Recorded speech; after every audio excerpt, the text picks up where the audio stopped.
Olá pessoal, bem-vindos aí à parte 2 dessa etapa que a gente está vendo a questão do valor posicional, como que se aprende ou se desaprende, né? E nós vimos aí na primeira parte a questão das abstrações, né? Tanto a empírica quanto a construtiva. Então, tendo feito essa distinção teórica entre a abstração empírica e a abstração construtiva, Piaget, ele dizia que na realidade psicológica da criança pequena, uma espécie de abstração, ela não pode ocorrer sem a outra. Por exemplo, seria impossível que as crianças fizessem a relação de diferente ou de semelhante, que a gente diz, né, que essa parte é o conhecimento lógico-matemático, se não houvesse aí, né, gente, objetos diferentes ou objetos semelhantes no mundo que a cerca, que daí é o conhecimento físico. Então, da mesma forma, a criança, ela não pode ver que uma fichinha é vermelha, que é o conhecimento físico, sem criar a categoria cor. E a categoria cor é conhecimento lógico-matemático. E essa permite que a criança se concentre na cor e esqueça todas as outras propriedades, que pode ser o peso, o tamanho, a espessura, né?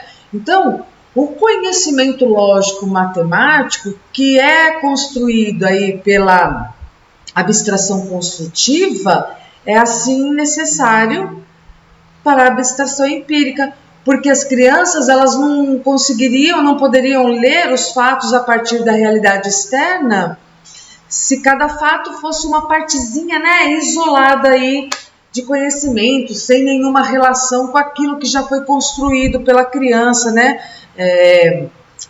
aquilo que foi construído de uma forma organizada aí pela criança. É por isso que lá, né, na primeira parte, que a gente fala por que defender a reinvenção da aritmética, a fonte do conhecimento físico, ela está assim, parcialmente, né, nas convenções que são feitas pelas pessoas, né, a parte física. Então, embora essa abstração construtiva ela não possa aí ocorrer independentemente da abstração empírica, até que se chegue a mais ou menos 6 anos aí de idade, a abstração construtiva ela se torna o quê? Gradualmente independente depois dessa idade, tá bom? Por quê? Porque daí, por exemplo, construir os números por abstração construtiva, a criança ela consegue agora fazê-lo fazendo assim, ó, 5 mais 5 mais 5 mais 5, e ao mesmo tempo ela relaciona esse 5 mais 5 mais 5 mais 5 com 4 vezes 5. Tá? Sem abstração empírica nos objetos. Ela não precisa mais estar ali juntando 5 mais 5 mais 5 mais 5 somando. Depois, para ela perceber que tem 4 montinhos de 5, ela já vai sem essa parte empírica. Tá? Então, a aritmética e a álgebra são construídas por cada criança quando esta criança ela faz aí relações de níveis, né, de níveis mais altos derivarem do quê? Das relações de níveis mais baixos dela que foram criadas anteriormente. Por isso que a gente fala da necessidade do material concreto, da manipulação da criança, porque ela precisa dessa primeira parte mais básica para ela chegar nos níveis mais complexos aí, né, gente? Bom, gente, no pensamento empírico é correto dizer que o símbolo mais, ele representa adição, que o 2 em 23 representa 20 e que o material dourado representa o sistema cuja base é 10. Agora, na teoria de Piaget, todas estas afirmações, elas estão incorretas, porque a representação é que o ser humano faz, essa que é a representação. Então, os símbolos, eles não representam. É sempre um ser humano que usa um símbolo para representar uma ideia. Portanto, um ser humano que esteja num nível baixo de abstração construtiva, ele usa símbolos em um nível baixo de abstração.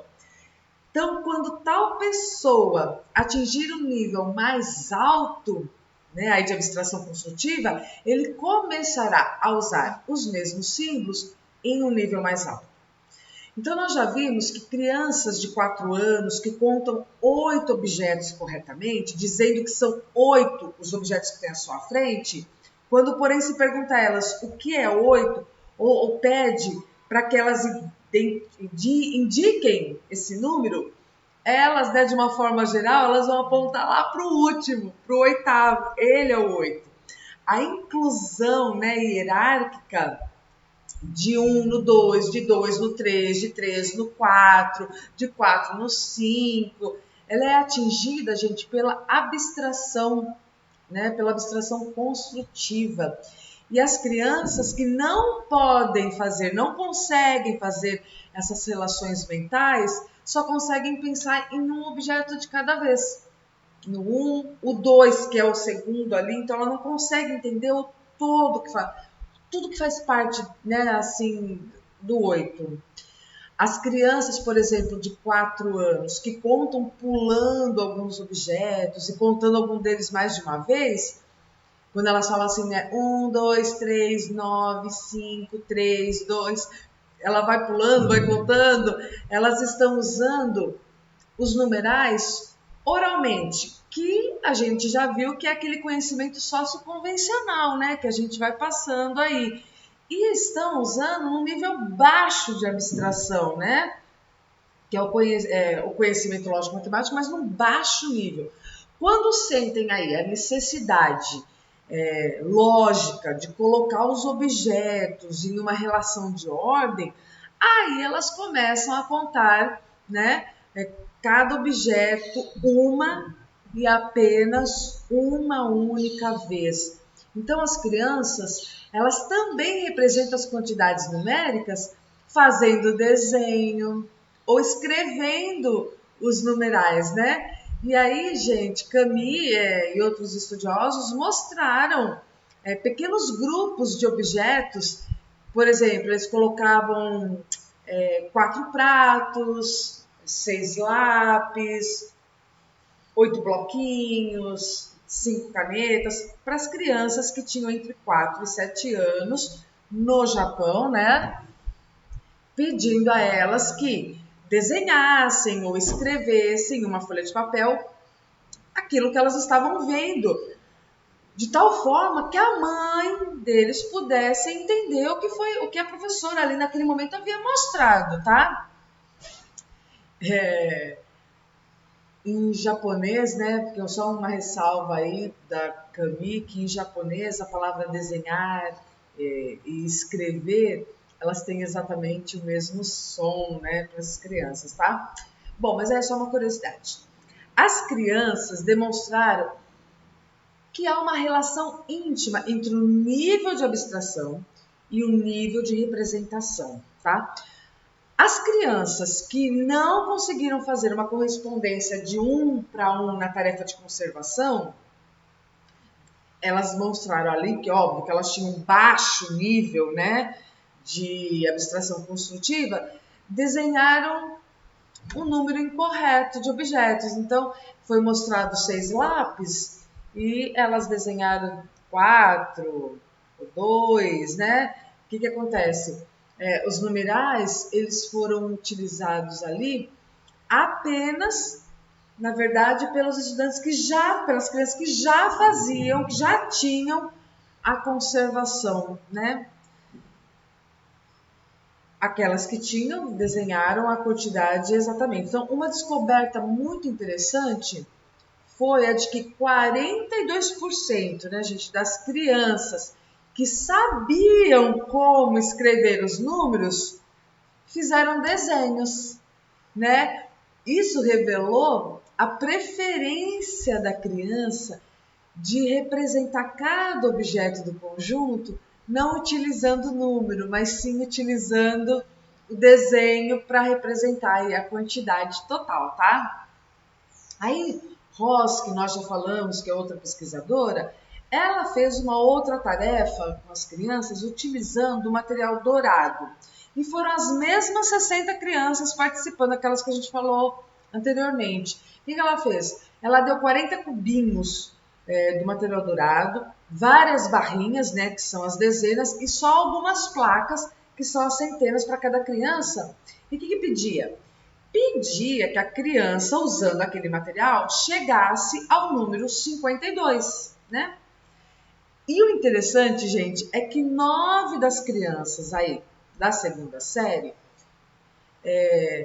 e a maior parte das crianças mais velhas, usaram 5 barrinhas e 2 cubinhos para representar 52.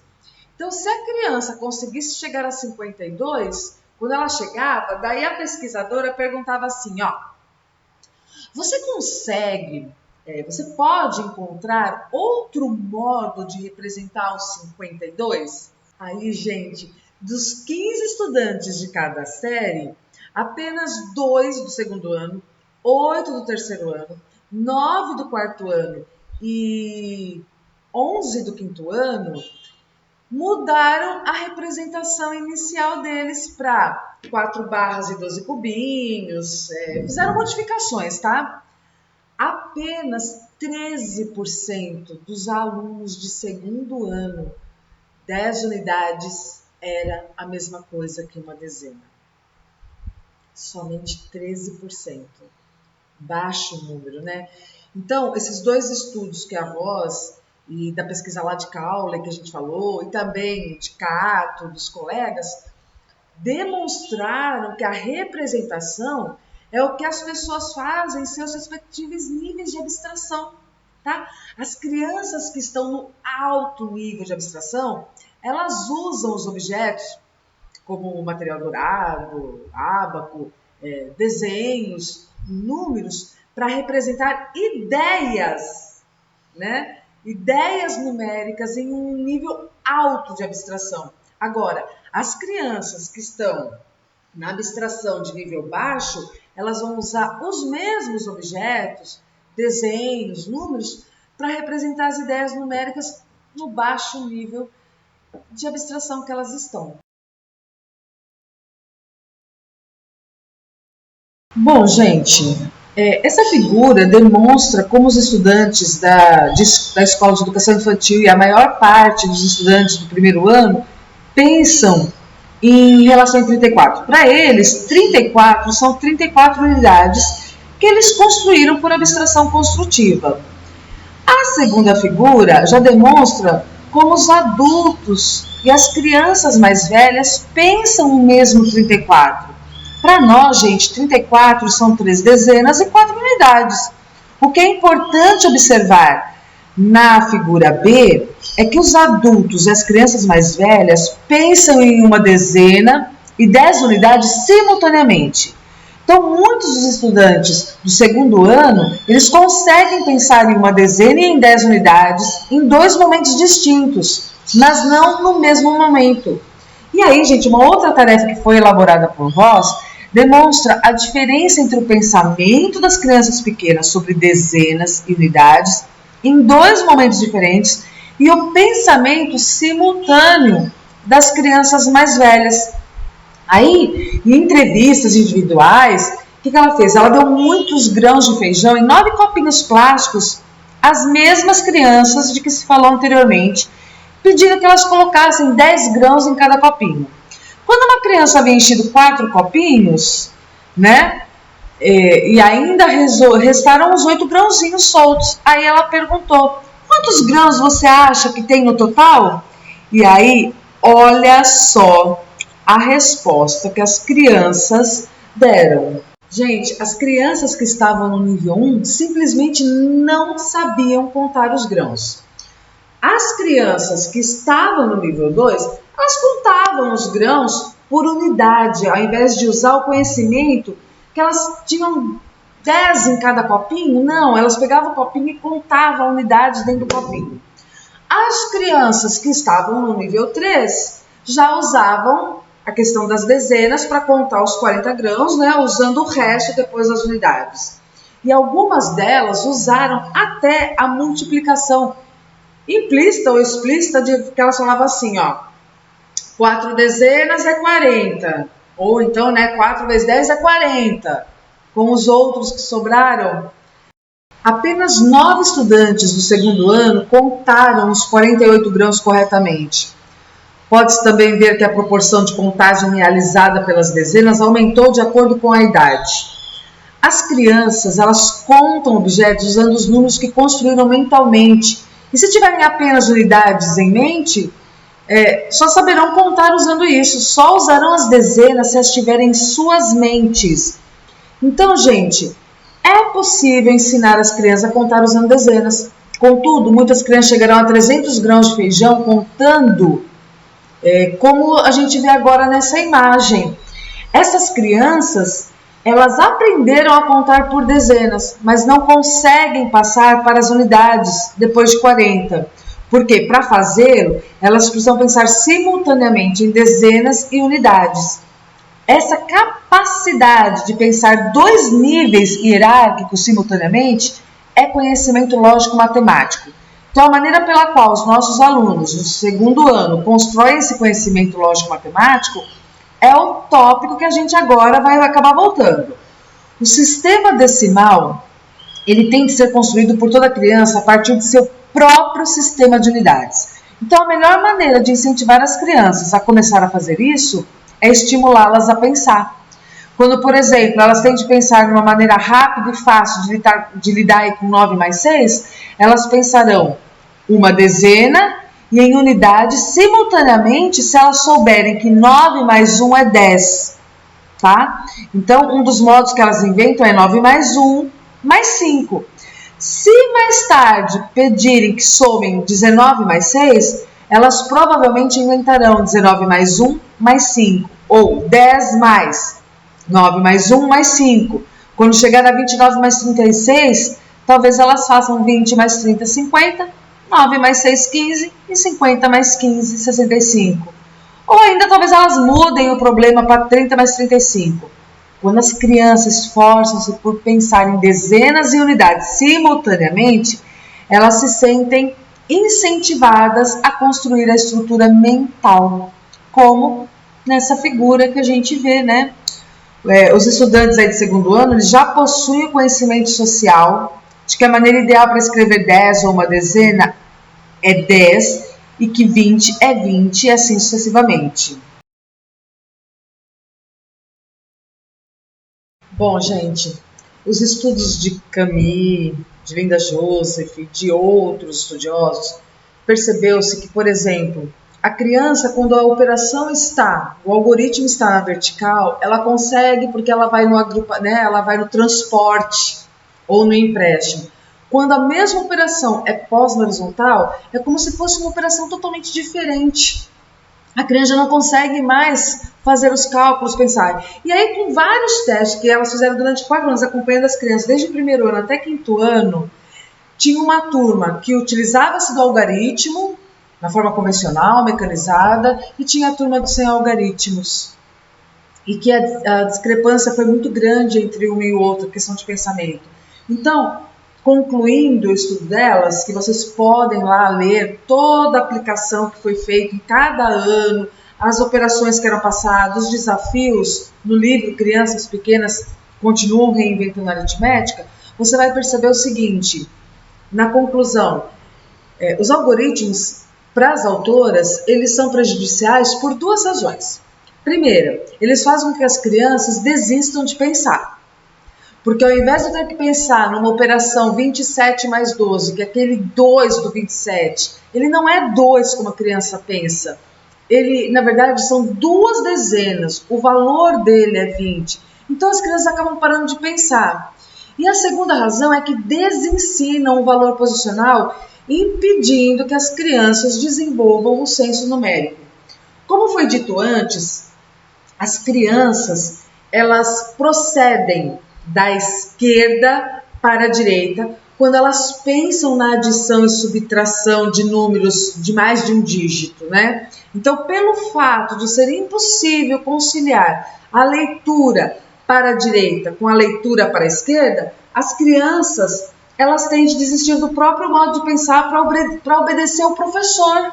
que fala que a leitura, então, agora tem que ser da direita para a esquerda, num processo de posição de número por causa do valor, tá? Então, a gente percebe a indiferença emocional das crianças e a falta de intuição quando chegam a resultados como 29 ou 900 para 7 mais 52 mais 186. Esses são sintomas de que as crianças desistiram de pensar, agindo aí como máquinas, né? O algoritmo de transporte, ele serve para desensinar o valor posicional, incentivando as crianças a pensarem sobre todo dígito como se fosse uma unidade. Então, por exemplo, ao lidar com o problema 48 mais 25, as crianças dizem que 8 e 5 são 13, vai 1. 1 e 4 são 5, mais 2 são 7. Então, o algoritmo, ele é conveniente para os adultos que já sabem que o 4 e o 2 representam 40 e 20. Agora, para as crianças lá de segundo ano, terceiro ano, que tendem a pensar em todos os dígitos como unidades, o algoritmo serve apenas aí para reforçar esse erro, como a gente já viu em outros exemplos. Há alguns poucos alunos de segundo ano que são cognitivamente mais avançados do que a maioria, que conhecem aí as dezenas muito bem e que, consequentemente, não vão ser prejudicados pelas regrinhas do transporte, do empréstimo. Os adultos, certamente, não desaprendem o valor posicional quando dizem 1 e 4 são 5, mais 2 são 7. Mas a grande maioria das crianças de segundo ano pensa 1, 4 e 2 quando elas falam essa palavra, elas pensam nessa quantidade. Então, os efeitos prejudiciais dos algoritmos, eles já estavam aí sob suspeita desde os anos de 70, década de 70, de 80, né? Nos anos 90, aí um número cada vez maior de educadores, né, estava dizendo que o ensino de algoritmos era prejudicial às crianças, mas os autores de livros didáticos ainda defendem o ensino dessas regrinhas, né? E a reforma educacional parece assim ser sinônimo de apenas mais e mais testes, sem nenhuma melhora aí no modo pelo qual nós ensinamos. Então, conclui-se essa questão do valor posicional perguntando, gente, uma perguntinha básica: será que serão necessários mais 10, 20 anos para que os algoritmos desapareçam dos livros de matemática para o segundo ano? Ou ainda vamos permanecer no falatório errado, errôneo, que acaba passando para a criança a ideia errada da quantidade?